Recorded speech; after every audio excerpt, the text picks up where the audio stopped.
Us, I am George. We're all George. So, what happened today? What held Bitcoin back? So, let's talk about why Bitcoin did not break above 24,000 today. And let's talk about soon how nothing will be able to hold Bitcoin back. So, let's talk about these things and some crypto news. So, welcome, guys. Hopefully you guys are doing good. You can see Bitcoin still holding under 24,000. It tried to break through it. We went to like 24.1, right? But right now we're a little bit lower than yesterday, 23.5, basically. Nothing to be worried about. But what happened today? I'll tell you, today, something very, very interesting happened. Something that I have not seen possibly ever, or maybe I did, but it's been so long I don't remember anymore. So today was a crazy rally day for NASDAQ. Ever since the Powell speech yesterday, NASDAQ has been on fire. Yesterday it was up about 2%, today up 3%. And the reason why I think Bitcoin actually did not pump or move anymore today was because so many people were flocking to their risk-on assets, meaning a lot of tech stocks. Like today, we saw something like 20-something% for Coinbase, 26%. Coinbase, not only Coinbase, but MicroStrategy, Mara, Riot, any crypto-related stocks, and also a lot of others like Tesla shot up. A whole bunch of tech went up. So that's why I don't think I've seen this before, where there was so much buying of tech stocks. Actually, Bitcoin became stagnant.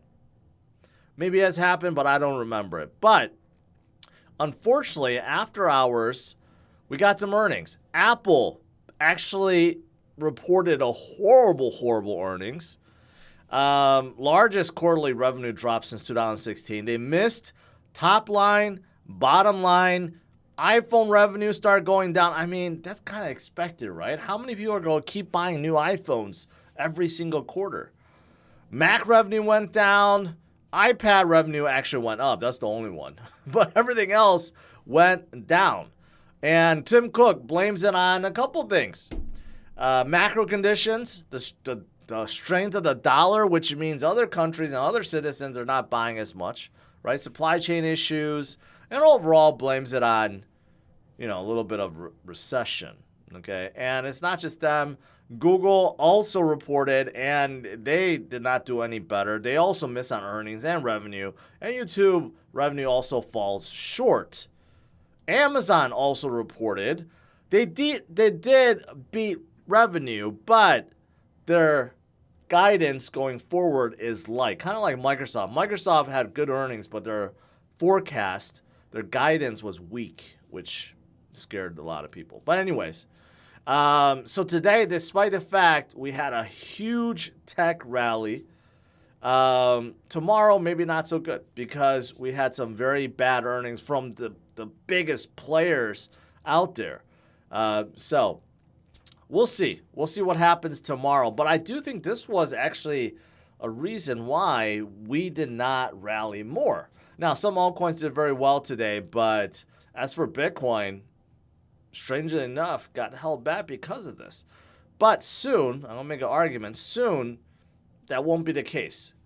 But before I get to that, I did see MicroStrategy, not one of the big tech stocks, but Michael Saylor looking very serious in this picture. His firm took a loss, almost $200 million in impairment loss because of holding on to Bitcoin. But obviously, since coming out from 16,000 to 24,000, he could breathe a little easier because, he gained back a lot of the billions that he lost, right? But he continues forward, does not regret his decision to buy so much Bitcoin and hold it. In fact, MicroStrategy is going to move forward. He had, like conferences like this before. where he would educate corporations that are interested in learning more about Bitcoin. And now he's doing another one for Lightning Network. Before it was like Bitcoin for corporations, now Lightning for corporations. So he's going to educate on that as well. So he does not regret anything. He is continuing to move forward. So that's also good. Ray Dalio, one of the smartest financial guys out there, right? He talks about Bitcoin. Recently, he kind of turned pro-Bitcoin, but today he kind of turned, neutral on Bitcoin. So it got people scratching their heads a little bit, and maybe this is part of something that happened today. He's like, I think it's quite amazing for 12 years what it has accomplished, but I think it has no relation to anything. He's referring to Bitcoin. It's not going to be effective money. It's not going to be effective hold of wealth. It's not an effective medium of exchange, but we are in a world in which money, as we know, is in jeopardy. We are printing too much. Okay? You know what? I think it's too early to call on some of these points. Okay?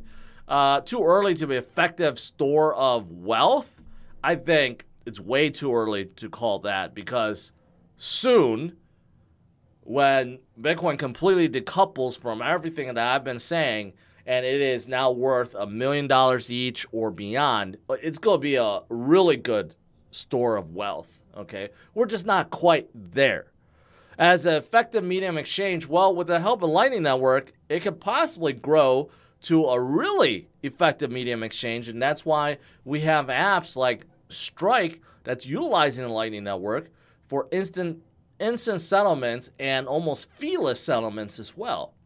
So it's a little bit too early to make that declaration, I think, also, right? But his last point is this. The world, as we know, is printing way too much money. Bingo.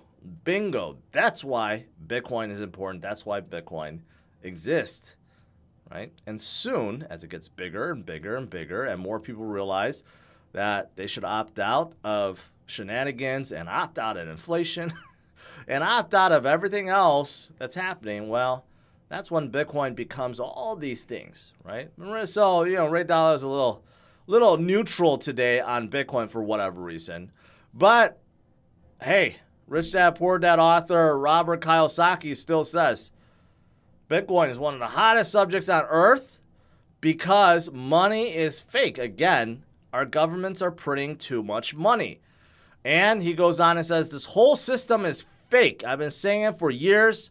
This is God's money. This is fake money. I like Bitcoin. I call it people's money. Now, I don't know much about Bitcoin, but I'm glad I bought it at 6,000. That's all I know right now. But basically, he's been saying the same thing Ray Dalio has been saying and others have been saying for a long time, which is you don't want to hold something that the government can print infinitely of. It's not worth anything if that's the case. There's no scarcity to it, and if there's a money printer that can be spun up to print a limited amount, trillions upon trillions with no consequences now, right? This whole notion about, hey, just remove the debt ceiling now, right? Let's just keep raising it infinitely and not take any responsibility for it proves this point. That you can't trust the current financial system, you can't trust cash, you can't trust fiat when infinite of it can be printed at any given time, right? So that's why soon in the future, as more and more people turn to Bitcoin and opt out, well, that's when it'll be much higher. Cathie Wood also says inflation, confiscation of wealth, or you could also call it a silent tax. And why does inflation happen? Well, short term, there's many things that can affect inflation. Long term, overprinting. That's it. Overprinting of money. When you have something that isn't scarce and there's more and more and more of it being produced and circulated, well, that's your source of inflation, right? And that's why Cathie Wood believes that Bitcoin will get to $1 million by 2030, which is only 7 years from now.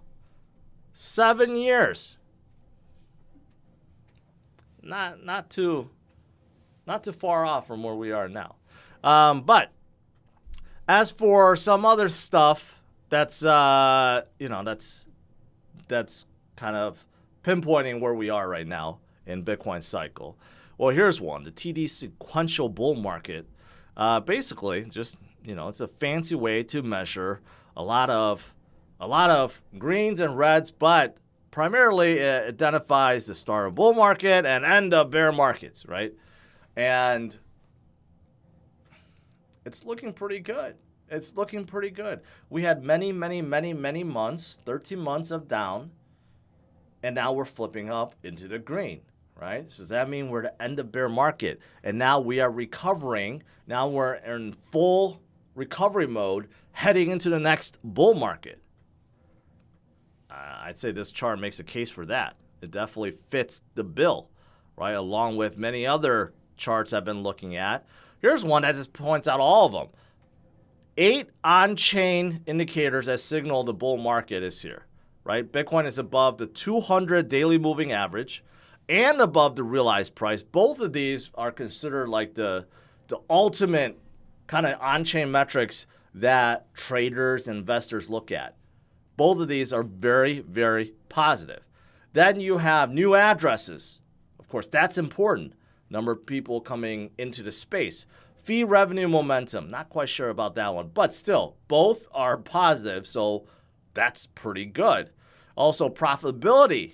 Of course, this is very good for retail investors, also for miners.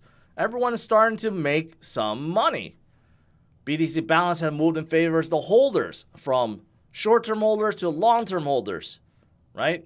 Obviously, that's good. When you have more people holding, less being circulated, less being traded, right? So all these things are great, are fantastic for Bitcoin, right? And that is why right now, today, unfortunately, we had a setback. I wouldn't even call it a setback. We just didn't go up anymore. Let's just call it what it is, right? It's not a setback. We're taking a breather, right? Held back by the tech earnings, right? Maybe Ray Dalio a little bit. But soon we will forget about this. Bitcoin will move past it, head higher. And soon in the future, Bitcoin will become so big that we don't have to worry about any of this. It will truly decouple from all markets, okay? We're just not quite there yet. But in the meantime, we're doing pretty good, and we're definitely recovering. All right, so that's about Bitcoin. Now I want to talk about a couple of altcoins. One that has been doing pretty well that I haven't covered all that much, but you know what? One of my favorites, Avalanche Sedan number 15. They were much higher before, but you can see for the week they're up. Today they're down a little bit, but for the week they're up 18%. For the last 30 days they're up 80%. Not too shabby for the last 30 days, right? So what's going on with Avalanche? Well, this is their like Q4 summary. And many things happen. Of course, FTX was a big thing in Q4. We know, horrible situation all around, right? But despite that, Avalanche launched new subnets, which is, if you think about it, almost like side chains, so to speak, right? They launched many. And also, they had big partnerships happen with Shopify, with Alibaba, with OpenSea, and Amazon. I'll get to that in a little bit. Addresses, still okay, but daily transactions started going up. And this is interesting. If you look at this, Avalanche, actually, their daily transactions is among the highest. They're right there with BNB, and they're way higher than Ethereum. So they're like neck and neck with BNB and Polygon. And hopefully you guys can see that. So there's definitely a lot of stuff happening within Avalanche ecosystem. You could see they've been jumping, right? That's pretty positive overall. Of course, I mentioned they formed this partnership with Amazon. And at first I thought, hey, this is not a big deal. Amazon just allowing people to create nodes. But no, it goes beyond that. Avalanche actually partnered up with Amazon in a real partnership where Amazon is actually, kind of promoting Avalanche. And you could see, there's actually talks. There's Zoom meetings. There's discussions between the two. And this seems like a legit partnership where Amazon is trying to help enterprises and helping people get involved with blockchain, adapting Avalanche, so to speak, right? So this is actually very big. And I mentioned about others like Shopify, for example, and merchants can design and mint and sell Avalanche NFTs. Polygon right now dominates NFTs by far, right? So this is pretty big for Shopify to partner up with Avalanche for this. Also, I mentioned about subnets. Here's one with Intane, and they're kind of like a financial system, and they're trying to tokenize asset-backed securities. And this will be an Avalanche subnet. So they are growing their subnets, which is also very positive. And the subnets could all talk to each other, communicate with each other. And Avalanche is building bridges to other chains as well, which means these subnets will be able to talk to other chains too, right? So there's a lot going on in Avalanche. Kind of shows you why people are not giving up on it, and also continues to HODL and DCA. Great stuff. The other one I want to talk about is Sandbox. A lot of people have been asking about metaverses because Decentraland has been doing well. Sandbox is coming up a little bit. And there's one concern. For now, the good news is they have reopened up their staking pool. Okay, and you can deposit sand and earn interest. And it's only for 4 weeks. Interesting enough, right? Landowners also get additional benefits. I didn't know that. I didn't know that they actually opened up their staking pools and close it for periods of time. But that got people excited. Also, they pulled in some big shot from Nashville. This is like an agent, a music agency. So Sandbox Entertainment overall, they're trying to grow into music, just like kind of Gala, right? It kind of makes sense in entertainment, but moving into entertainment, music entertainment. And this guy, Jason Owen, and Baston, I should say, has worked with like Kate Hudson and Faith Hill and others, right? They're all going to be working with Sandbox in some way. But there's one concern, though, and I'm sharing this because I think this is pretty important. There's a giant unlock that's happening on April 14th. So that's only about 2 weeks, less than 2 weeks. Approximately 348 million sand will be unlocked to seed and strategic investors, and this will increase the circulating supply in a big way. So I pulled this up. This is like kind of the overview of all the tokens: seed, strategic, launchpad, foundation, company reserve, founders, team, advisors.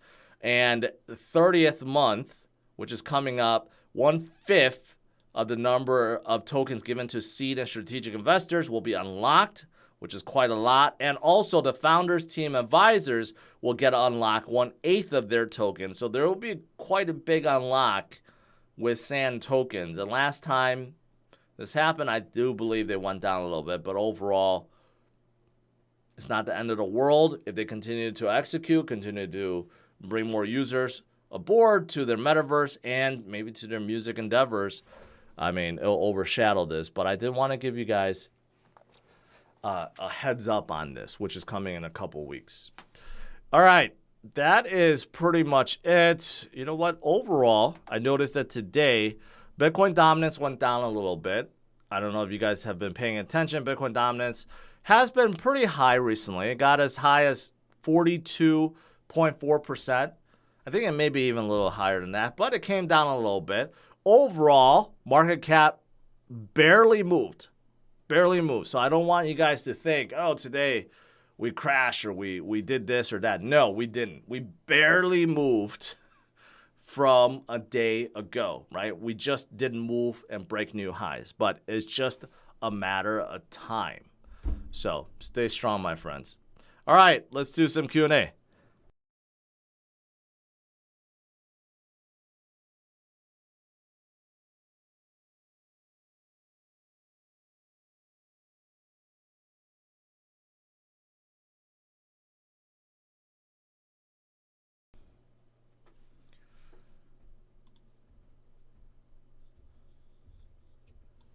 What's your Proud American. What's your preferred battery brand?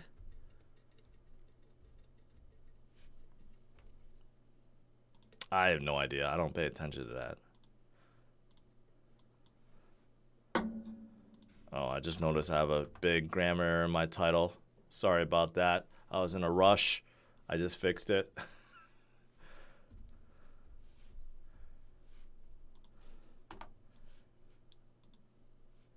There's no one on Rumble right now. Or there's people on Rumble, but no one's talking for some reason. Anyways. All right, scrolling up here. Let's see. We should all trust in Amazon back altcoins. I mean, seriously.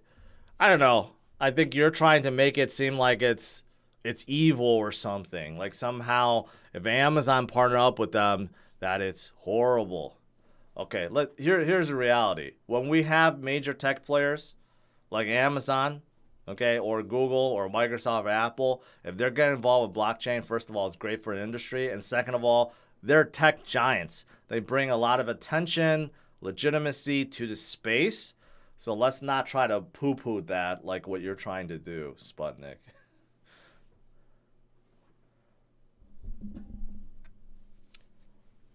And again, another super chat. Okay, if you want to give me super chats and be a dick about it, okay. Let's see here.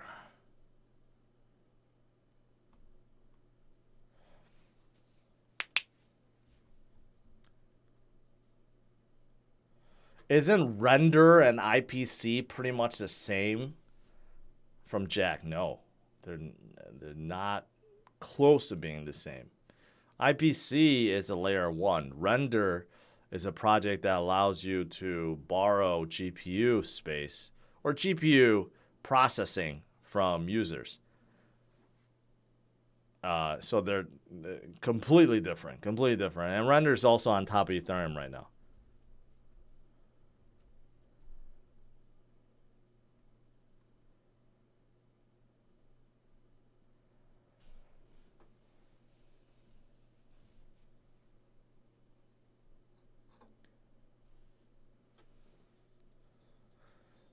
Dear George, it was a fake pump before because of DXY go down. What? That doesn't even make sense. Why does that make it a fake pump?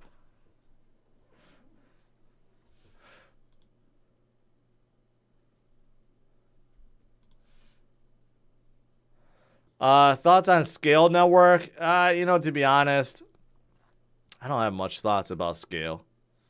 I mean, from the name, obviously it's a scaling project, layer 2, but I don't know too much about it. But maybe I'll research them a little more. As for Phantom, someone's been asking about Phantom. They've been pumping up like crazy. Today they had a really good day. They had a really good week overall. Phantom, it's just, I think, ultimately look at this. Up 6% today, up 25% a week, up 176% for an entire month, right? One of the leaders, but still, they're relatively small compared to the other L1, L2s. About 1.7 billion. I say relatively small. They're not small. They're mid cap, but they're still way off from their highs. They got a lot of exciting things going on. So I'm glad to see them do well. A lot of things have been coming up. Even though there may not be any specific news, a lot of projects are oversold, so people want to get back in. For example, Decentraland. Decentraland also up almost 142% for the month. I didn't hear much about Decentraland, but I think there's just a lot of excitement, again, about metaverses as we recover up, right? So, sometimes there's just no rhyme or reason other than people are excited once again.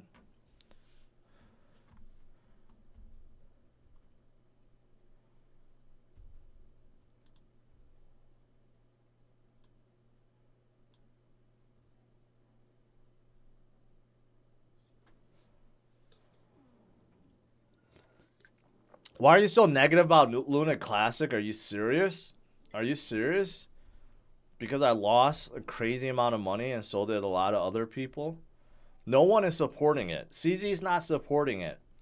Don't fall for the fanatics that's trying to make it seem like, oh, CZ is going to support it or Binance is supporting it or this is that and whatever. No, no one's supporting anything. Everything on Twitter that you're seeing is driven by the trolls that's trying to pump it. That's it. Luna Classic has no future. No one is supporting it. So, I hate to break that bubble to you.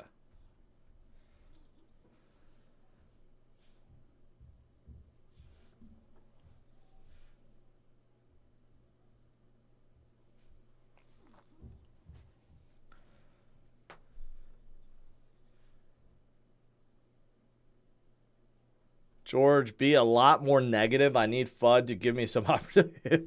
Shane, sometimes that's the worst feeling. When the market is pumping up and you want to buy in and you know it's not smart to because you don't want to really buy when things are pumping.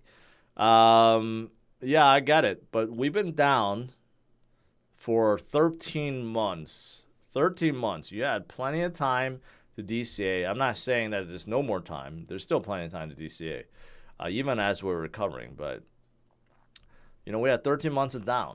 Now we finally had a good month in January. Let's continue on in February. Let's not hope for any more FUD.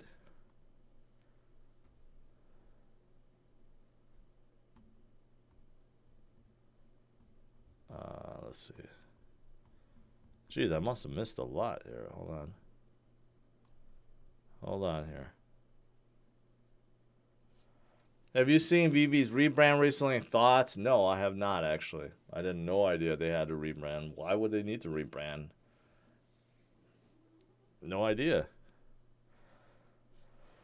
Thoughts on Aptos going up? Again, kind of like the other L1s, L2s. I think it just shot up because when they debuted, they were so high. Then it dumped down because of their connections with FTX. Now people are getting back in again. They're kind of like they're labeled like a Solana killer. Very well backed, VC backed. Some ex Facebook guys that worked on the Dem project moved to Aptos. Still work in progress. They released their wallet. So I think it's just pumped up because there's a lot of people just jumping in thinking it's cheap. How do you calculate this bull run's top? And there's no exact science, but you got to put it all together. A lot of the on-chain metrics will eventually show overbought levels, right? And then you calculate. Usually, it's 1 year after four-year cycle, or the last year of the 4-year cycle, I should say, is the bullish year. So when you're coming to an end to that, you combine that with the on-chain metrics, with probably some of the longer-term technical indicators, and you look at the macro environment, kind of put it all together. You can make an educated guess, but no one knows exactly where top is, just like no one knew where the exact bottom was. When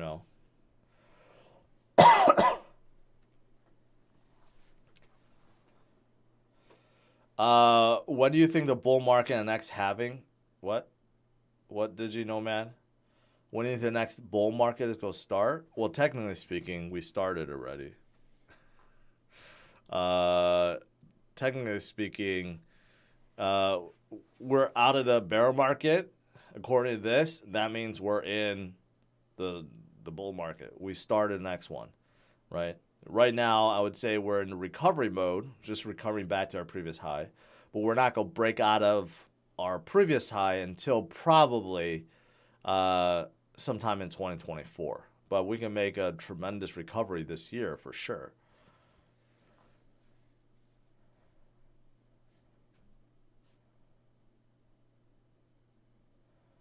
Thoughts on PancakeSwap and Bullrun? Well, they're still one of the biggest DEXs out there, especially in Binance's space, so they could definitely go up. Redbeard Wrenches.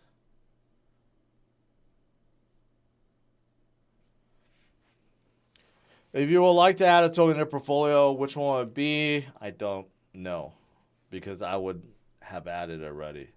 Lazaro, I know what you're trying to do. Trying to get me to tell you some special coin. I don't have one. Let's see here. Man, my chat is like delayed or something.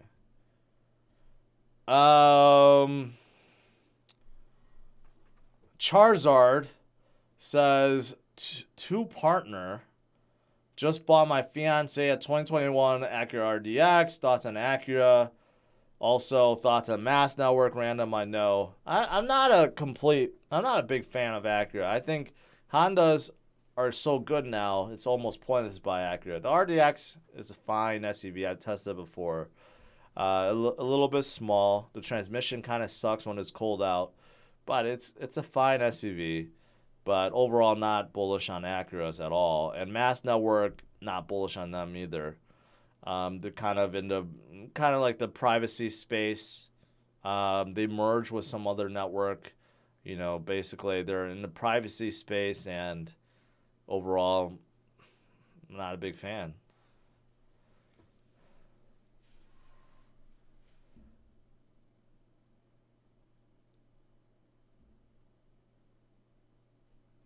Crypto Hound, good morning. Good morning. Where are you?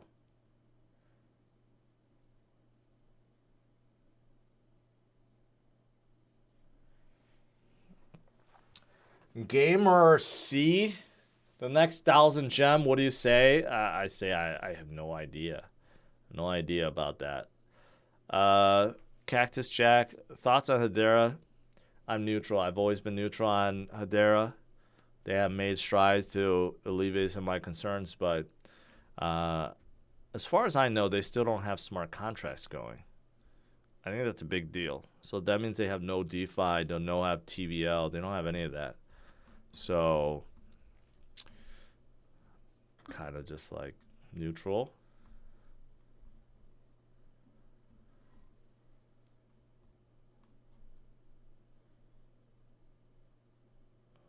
Let's see.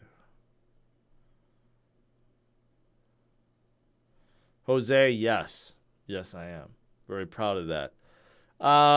With AI becoming all the rage, can you see a crypto chain getting into it and improving the tech it comes to ownership of content? Yes, of course. A clear, obvious one is storage. Where do you go store the massive amount of data, right? It has to learn. It uses machine learning, right, to kind of learn all these questions and answers. It has to store a whole bunch of data. Not only does it retrieve data, but it has to store it, right? And that's where something like Arweave, for example, could partner up with them and provide basically free storage. So I could see how that's a natural and easy integration right there. Later on, there could be other things, but right now, like storage, I think could be really, really easy. Do you think Powell will be considered a Volcker-style financial legend if he gets us a soft landing?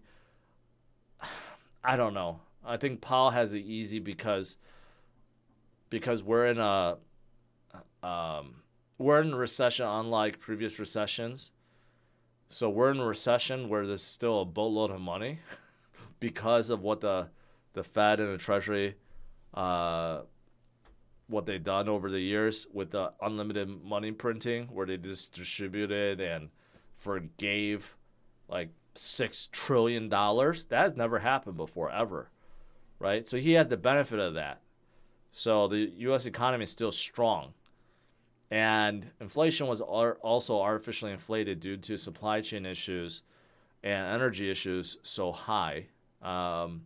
And one is naturally being resolved by China right now. The other is kind of resolved slowly but surely. So, I mean, maybe in 50 years or 100 years or whatever, people will still say, oh, you know, Powell did a really good job. But, like, you know, people that remember will know this is unlike any previous recession before.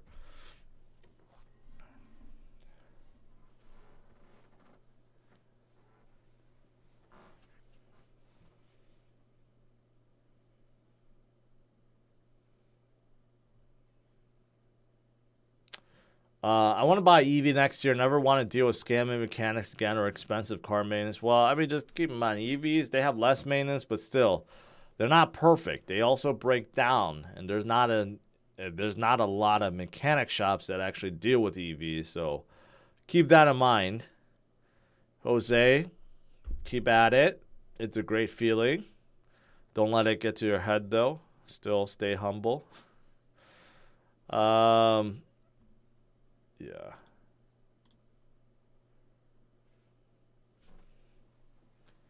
Avalanche top 10 in next bull run. It was, Isaac. That's why I covered Avalanche today. I try to cover at night. I've been trying to cover more altcoins for you guys. The ones that I've talked about before, ones I like. But Avalanche was definitely one of the bigger L1s, L2s out there. No, they're actually at L1. They're not L2. But they were in top 10, so I think they were. But they could definitely get up there. There's a lot of great contenders, though, to be honest, for L1s. There's definitely a lot. I've always said, like, VeChain should be in the top 10, too. Cosmos belongs in the top 10. There's a lot of contenders to be in top 10. How can you say good morning in Central Texas?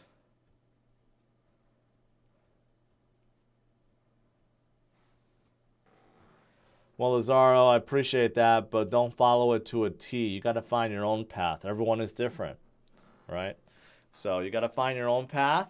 I'm here to guide, so to speak, but I'm no financial advisor, and I don't want anyone to copy me verbatim.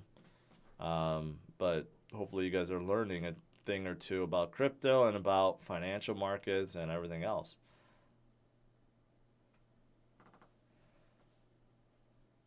I think Neo Patriots. I think or not New Patriots. I think it's 50-50 if we get another 25 basis points. I think if the CPI reading coming up this month for January shows that inflation goes down even more, and then because the March meeting is end of month, so we'll get another CPI reading in March for February. So we'll have two more. And if inflation still drops by then another 1% or more before the next FOMC meeting, Paul could just say, that's enough. We don't need any more. Inflation is down, and we're so close to our target that we don't need to keep going.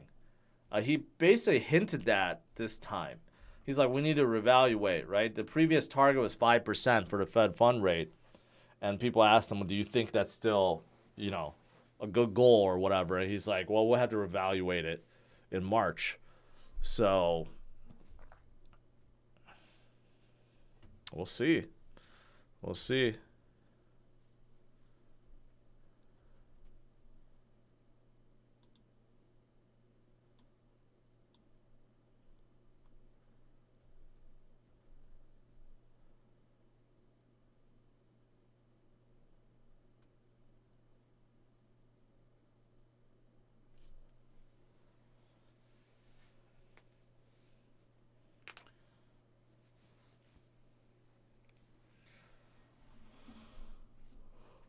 Jan, when do you think, I don't know when they'll reduce. I think it'll come this year, but it'll be later this year. They'll probably stop. There's a good chance they could stop in March. If not, then the one after March, they will stop for sure. What do you think happened to Satoshi? I think it's just they either died or became disabled or something like that. I think it's probably a group of 2 or 3 people, not just one. Who are you more bullish on, Litecoin or Ben Simmons?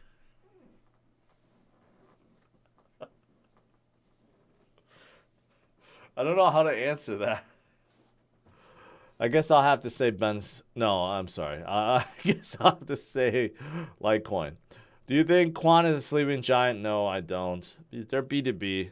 I'm not really fascinated with them. More interested in B2C. Are you concerned about state ETH depegs for so long?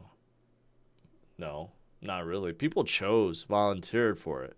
They didn't force people to do it. People volunteered to do it. People that really believe in ETH. And soon, they got a stake in March when the next upgrade happens.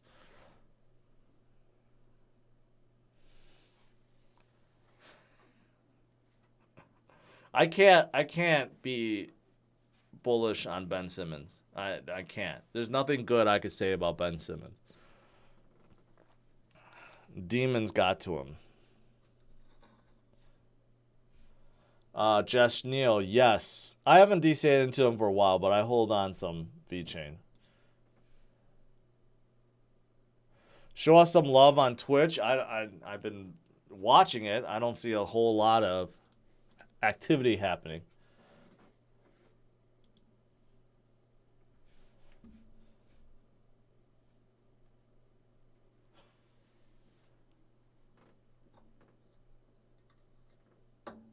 Yeah, I can see how people are a little scared, a little bit, not being able to unstake Ethereum. But think about it this way, it's helping people hodl, that's for sure.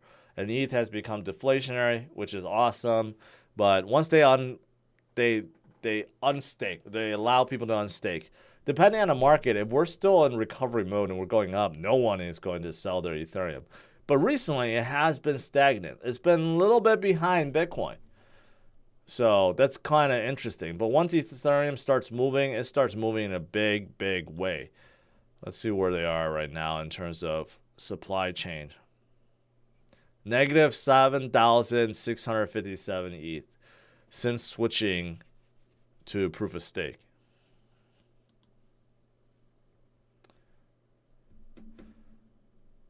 No, I have no news on Hello Token. I can feel the FOMO of people now. A little bit, but still not. People are still cautious, even though people are excited, but still a lot of people very, very cautious. They're still trying to spread FUD. It's okay to be cautious. Why do I not own a Floki? Because I don't want another meme coin. There's no need for another one. All right, guys. I call it a night. Let's see what happens tomorrow. Today we got blocked a little bit by the tech sector and a little bit by Ray Dalio, but soon we know it's all irrelevant. Bitcoin will continue forward. It's going to get higher, and the fundamentals and metrics and everything else are still looking absolutely fantastic. So stay strong, my friends. I'll see you guys tomorrow, 8:30 a.m. Central Standard Time. All right? Have a good night. Take care. Bye-bye.